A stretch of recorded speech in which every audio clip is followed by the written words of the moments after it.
Biarkan saya ceritakan apa yang saya pelajari setelah bertahun-tahun melihat pria menghancurkan diri mereka sendiri, mengejar wanita yang tidak pernah benar-benar tertarik. Ketika Anda mundur, ketika Anda berhenti mengejar, kebenaran terungkap dengan kejelasan yang brutal. Ini adalah tes yang mengubah seluruh perspektif saya tentang kencan. Hentikan inisiasi selama 1 minggu. Jangan mengirim pesan teks terlebih dahulu. Jangan merencanakan kencan. Jangan menyarankan pertemuan. Berhenti saja. Apa yang terjadi selanjutnya memberitahu Anda segalanya. Entah dia menghubungimu karena dia benar-benar merindukanmu, atau dia menghilang karena kamu hanya sekadar hiburan yang memberikan keuntungan. Kebanyakan pria takut menjalankan tes ini karena jauh di lubuk hati mereka sudah mengetahui jawabannya. Strategi upaya minimal bukan berarti malas atau tidak sopan. Ini tentang memulai dari nol dan membangun berdasarkan apa yang diperoleh. Pikirkanlah tentang itu. Anda tidak memberikan gaji CEO kepada karyawan di hari pertama mereka, dengan harapan mereka akan berkembang sesuai harapan. Anda mulai dengan gaji pokok dan meningkatkannya berdasarkan kinerja. Namun dalam berpacaran, pria melakukan yang sebaliknya. Upaya maksimal di awal dengan harapan akan menarik perhatian. Itu bukan strategi, itulah keputusasaan. Saya pernah menjadi konsultan bagi seorang pengusaha sukses yang menghabiskan uang dalam 6 bulan untuk seorang yang dipacarinya. Perjalanan, perhiasan, restoran yang biayanya lebih mahal dari sewa kebanyakan orang. Tahukah Anda apa yang terjadi? Dia bosan. Kemewahan menjadi hal biasa. Yang spesial menjadi hal yang diharapkan. Ketika dia mengurangi usahanya karena kemerosotan bisnis, dia keluar dalam waktu 3 minggu. Dia tidak kehilangan dia karena berhenti membelanjakannya. Dia kehilangan dia karena baginya, yang ada di benaknya hanyalah belanja. Bahayanya menetapkan standar yang tidak realistis sejak awal adalah Anda menjadi tawanan standar tersebut. Mulailah dengan bunga setiap minggu. Lewatkan 1 minggu dan Anda tidak akan dicoba lagi. Mulailah dengan restoran bintang 5. Makan malam biasa menjadi murah. Mulai dengan mengirim pesan selamat pagi setiap 2 jam. Keindahan pagi yang sederhana menjadi jauh. Anda tidak membangun hubungan. Anda sedang membangun penjara di mana Anda berperan sebagai narapidana dan penjaga. Adaptasi manusia terhadap kenyamanan adalah hukum psikologis. Apa yang membuat kita bersemangat hari ini bisa jadi membuat kita bosan esok harinya. Hadiah kejutan yang membuatnya menangis kegirangan di bulan pertama hampir tidak membuatnya tersenyum di bulan ke-6. Bukan berarti dia tidak tahu berterima kasih. Itulah manusia yang beradaptasi. Kita dirancang untuk menormalkan lingkungan kita. Hal menakjubkan yang Anda lakukan menjadi hal yang normal. Dan sekarang Anda membutuhkan sesuatu yang lebih menakjubkan hanya untuk mempertahankan respons emosional yang sama. Seorang klien mempelajarinya dengan cara yang sulit. Kencan pertama, restoran yang bagus. Dia menyukainya, jadi dia terus meningkatkannya. Restoran yang lebih baik, gerakan yang lebih besar, hadiah yang lebih mahal. Pada bulan ketiga, dia bangkrut dan dia bosan. Dia melatih sistem sarafnya untuk membutuhkan rangsangan yang semakin intens, hanya agar merasa normal. Ketika dia tidak dapat meningkatkannya lagi, hubungan itu mati. Bukan karena kurangnya cinta, tetapi karena toleransi dopamin.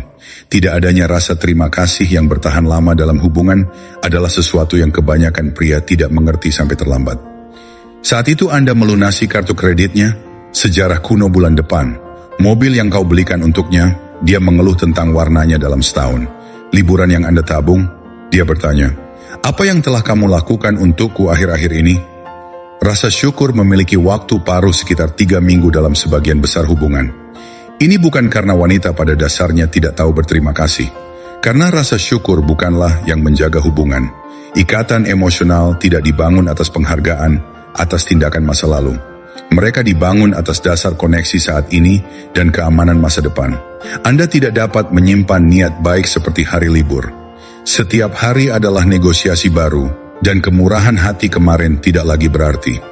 Dinamika penguatan dan penghargaan yang benar-benar berhasil adalah kebalikan dari apa yang dilakukan kebanyakan pria.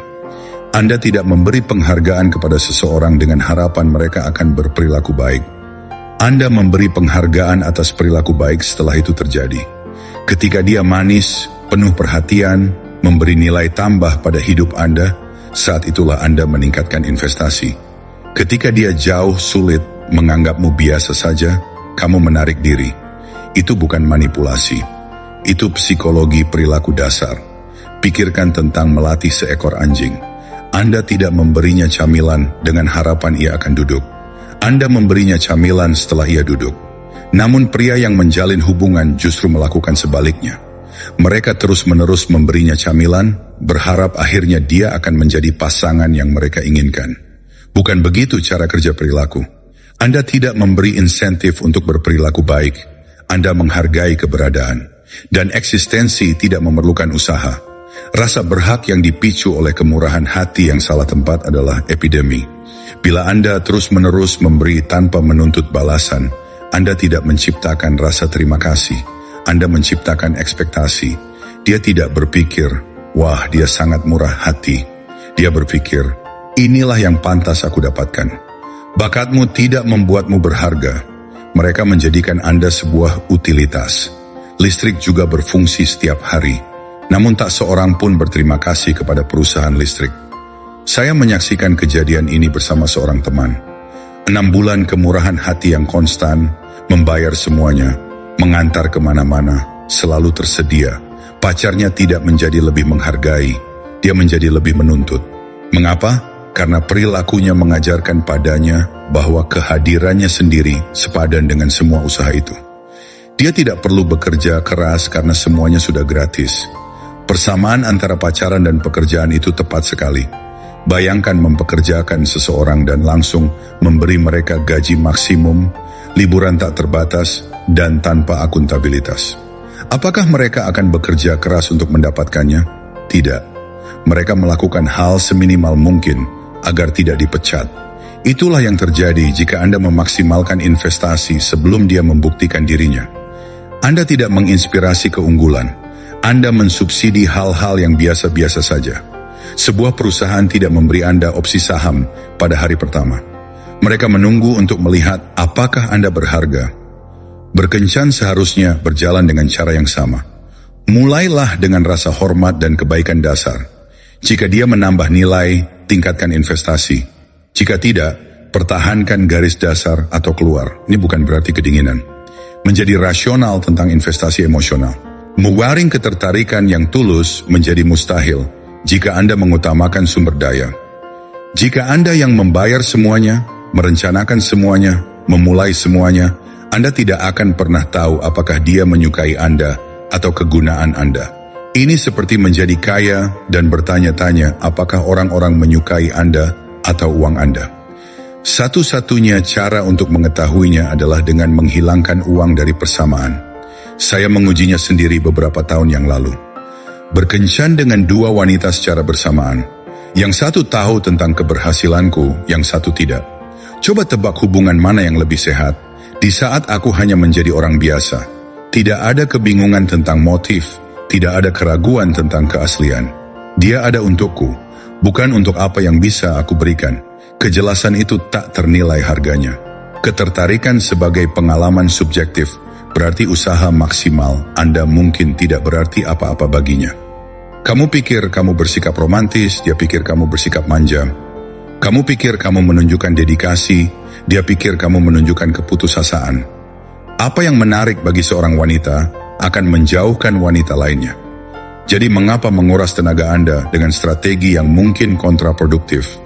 Pendekatan pengujian loyalitas melalui kelangkaan mengungkap segalanya. Jika Anda tidak selalu merespons dengan segera, siapa yang merasa cemas? Jika Anda tidak selalu ada, siapa yang berusaha menemui Anda? Jika Anda berhenti memulai, siapa yang akan mengulurkan tangan? Tes ini bukan permainan, melainkan diagnostik. Anda mengumpulkan data tentang siapa yang sebenarnya menghargai kehadiran Anda versus kehadiran Anda. Seorang klien mencoba ini setelah berbulan-bulan upaya sepihak. Berhenti mengirim pesan teks duluan, berhenti merencanakan kencan, berhenti memberi perhatian terus-menerus. 3 wanita yang dia ajak bicara, 2 menghilang dalam seminggu, 1 mulai mengejarnya. Tebak mana yang berubah menjadi hubungan yang sehat? Orang yang muncul saat manfaatnya berhenti. Kritik terhadap insentif kencan modern diperlukan. Budaya saat ini lebih menghargai kinerja daripada keaslian. Semua orang mencoba untuk saling mengesankan, alih-alih benar-benar terhubung. Pria menjadi monyet menari yang tampil untuk menarik perhatian. Wanita menjadi pecandu validasi, membutuhkan bukti keinginan yang terus-menerus. Tidak ada seorang pun yang benar-benar mengenal satu sama lain. Aplikasi memperburuk keadaan. Ini telah menjadi pelelangan di mana para pria menawar dengan usaha dan uang untuk mendapatkan perhatian wanita. Siapapun yang menawarkan paling banyak, dialah pemenangnya. Tapi apa yang kamu menangkan? Kesempatan untuk terus menawar. Itu melelahkan, mahal, dan pada akhirnya sia-sia. Anda tidak menemukan cinta. Anda berpartisipasi dalam kapitalisme emosional. Dorongan untuk melepaskan diri secara emosional bukan berarti tidak peduli. Ini tentang kepedulian yang strategis. Milikilah perasaan, tetapi jangan biarkan perasaan menguasai Anda. Tertariklah, tetapi jangan putus asa.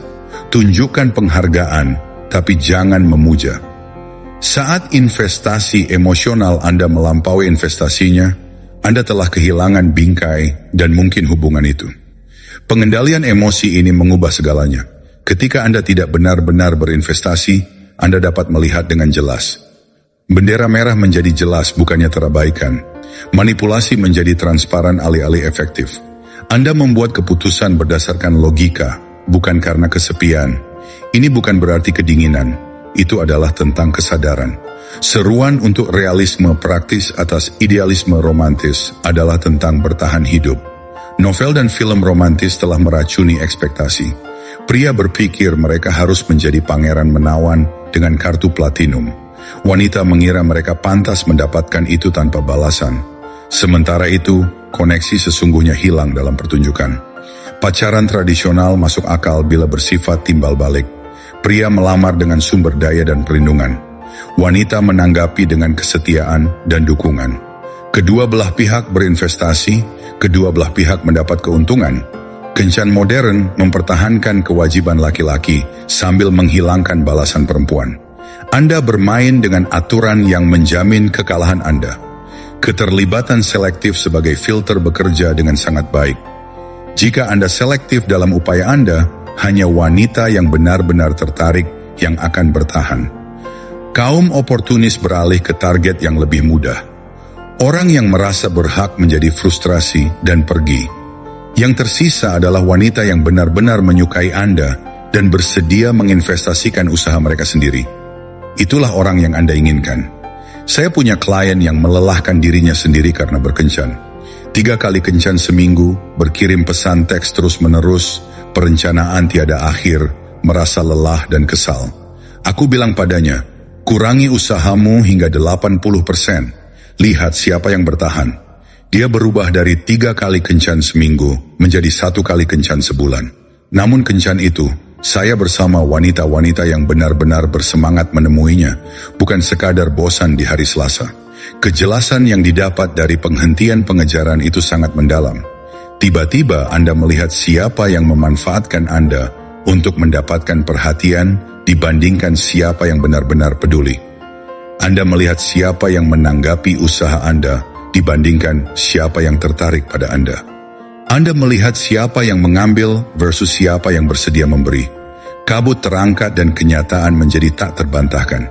Inilah yang ditemukan kebanyakan pria ketika mereka berhenti mengejar. Kebanyakan wanita dalam hidup mereka tidak pernah benar-benar tertarik.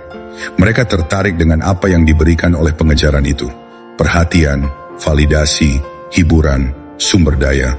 Hilangkan kejaran itu dan mereka akan menghapus diri mereka sendiri. Itu kebenaran yang menyakitkan namun perlu. Aspek konservasi energi sangatlah penting. Mengejar itu melelahkan.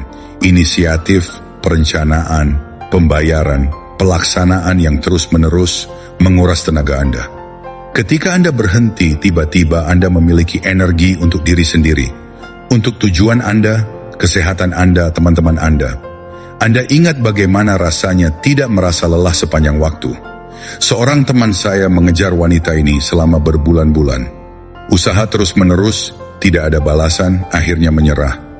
Dalam waktu 2 minggu, ia sudah memulai bisnis sampingan dengan memanfaatkan energi yang terbuang sia-sia. 6 bulan kemudian, bisnisnya berkembang pesat dan dia mengirim pesan teks menanyakan mengapa dia berubah. Dia berubah karena dia berhenti menjerumuskan dirinya ke dalam lubang hitam. Pemulihan harga diri terjadi dengan segera. Saat Anda berhenti mengejar seseorang yang tidak memilih Anda memilih sendiri. Martabatmu kembali, standar Anda ditegaskan kembali. Ingatlah bahwa Anda adalah hadiahnya, bukan seorang kontestan. Perubahan dalam persepsi diri ini mengubah segalanya tentang bagaimana orang lain memandang Anda. Kualitas filter yang dihasilkan sungguh luar biasa. Wanita yang butuh pengejaran terus-menerus tidak mencari pasangan. Mereka sedang mencari pembantu. Wanita yang menuntut bukti ketertarikan yang tak berujung, tidaklah tertarik. Mereka tidak aman. Wanita yang menuntut usaha maksimal dengan balasan minimal bukanlah pacar. Mereka parasit. Ketika Anda berhenti mengejar, tipe-tipe ini menghilangkan diri sendiri. Yang tersisa adalah wanita yang memahami timbal balik, yang berinvestasi bersama Anda, yang muncul karena mereka ingin, bukan karena Anda meyakinkan mereka. Hubungan ini dimulai dengan seimbang dan tetap seimbang. Tak ada yang mengejar, tak ada yang berlari. Kalian berjalan bersama. Psikologi perilaku tidak dapat disangkal. Apa yang Anda beri penghargaan, Anda akan mendapatkan lebih banyak. Hargai usaha minimal dengan investasi maksimal, Anda akan mendapatkan lebih banyak usaha minimal. Hadiahi hak dengan kepatuhan, Anda akan mendapatkan lebih banyak hak. Tapi balikan, hadiahi investasi dengan investasi, usaha dengan usaha, dan Anda menciptakan siklus positif alih-alih siklus yang merusak.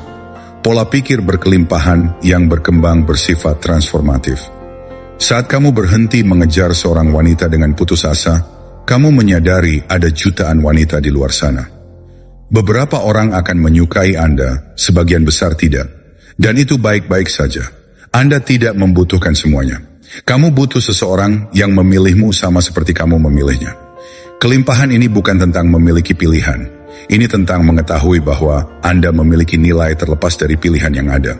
Anda tidak putus asa mencari persetujuan orang lain karena persetujuan Anda terhadap diri sendiri sudah cukup. Kemandirian inilah yang ironisnya membuat Anda paling menarik. Kalibrasi investasi menjadi otomatis. Anda secara alami mencocokkan energi. Dia mengirim pesan, kamu mengirim pesan. Dia berencana, kamu berencana. Dia berinvestasi, Anda berinvestasi. Dia mundur, kamu mundur juga. Itu bukan permainan, itu keseimbangan. Anda menjaga keseimbangan alih-alih berusaha mati-matian untuk menguntungkan pihak lain. Seorang klien menguasainya setelah bertahun-tahun berinvestasi berlebihan. Sekarang dia mencerminkan energi dengan tepat. Hubungannya berubah. Alih-alih pengejaran yang melelahkan diikuti oleh perpisahan yang pahit, ia memiliki hubungan yang seimbang dengan investasi bersama. Drama itu menghilang ketika keputusasaan itu hilang. Kebenaran tentang bentuk tubuh maskulin adalah bahwa mengejarnya menghancurkannya. Saat Anda mengejar lebih keras daripada balasannya, Anda berada dalam bingkainya. Dia mengendalikan hubungan karena dia mengendalikan kondisi emosional Anda. Berhentilah mengejar dan Anda akan mendapatkan kembali bingkai Anda. Anda mengendalikan investasi Anda, emosi Anda, keputusan Anda. Prinsip perhatian selektif bekerja dua arah. Bila Anda memberi perhatian secara selektif, hal itu mempunyai nilai. Jika Anda memberikannya terus-menerus, itu tidak ada nilainya. Pikirkan tentang itu. Pujian dari seseorang yang memuji semua orang tidak berarti apa-apa. Pujian dari seseorang yang selektif berarti segalanya. Perhatian Anda seharusnya diperoleh, bukan diasumsikan. Kedaulatan emosional yang Anda pertahankan dengan tidak mengejar sangatlah kuat. Suasana hati Anda tidak bergantung pada tanggapannya. Harimu tidak akan hancur hanya karena ketidakpeduliannya.